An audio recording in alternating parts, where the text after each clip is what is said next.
রাখার জন্য, একটি সুস্থ সমাজ গঠন করার জন্য আমাদের এই আয়োজন করা হয়েছে। আজকে যারা এখানে উপস্থিত হয়েছেন তাদের কাছে আমরা আশা করব এবং যে সমস্ত ভাইরা খেলায় অংশগ্রহণ করবেন, এই খেলার মাধ্যমে হার জিত এবং জয় পরাজয় বড় বিষয় নয়।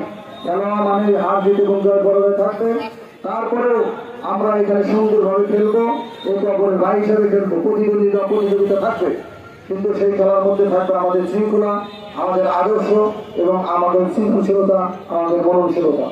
সংগ্রামী উপস্থিতি ভাই এবং বন্ধুগণ, আসুন আমরা এই খেলাকে উপভোগ করবো, তবে খেলার মাধ্যমে কখনোই আমরা বিশৃঙ্খলা এবং ইসলামী শরিয়া লঙ্ঘিত হয় এ ধরনের কোনো ভূমিকা আমরা বা কোনো কর্ম কোনো কাজ আমরা করবো না।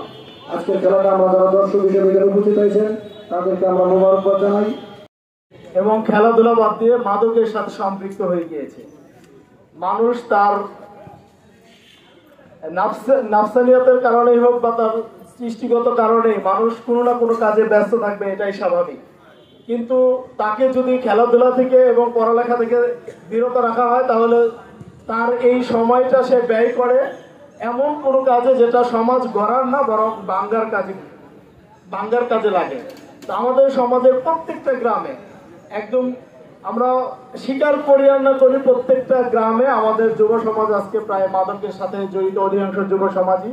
আমরা চাই এই যুব সমাজকে আবার মেইন স্ট্রিমে ফিরিয়ে নিয়ে এসে তাদের সুস্থ দেহ, প্রশান্ত মন দেওয়ার জন্য খেলাধুলা, সেই খেলাধুলা আজকে যুব বিভাগের মাধ্যমে আমরা এখানে শুরু করেছি।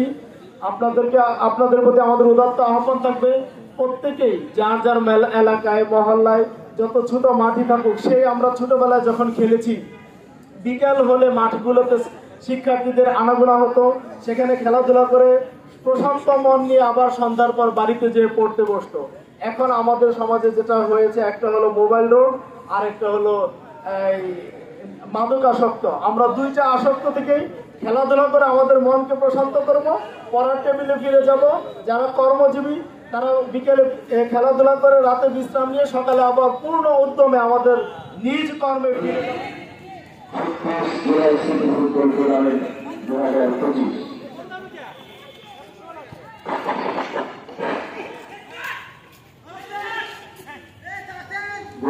খেলা চলছে,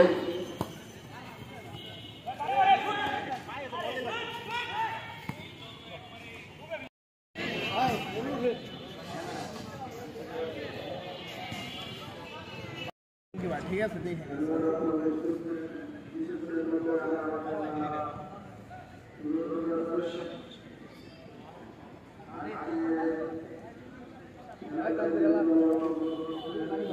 বলতে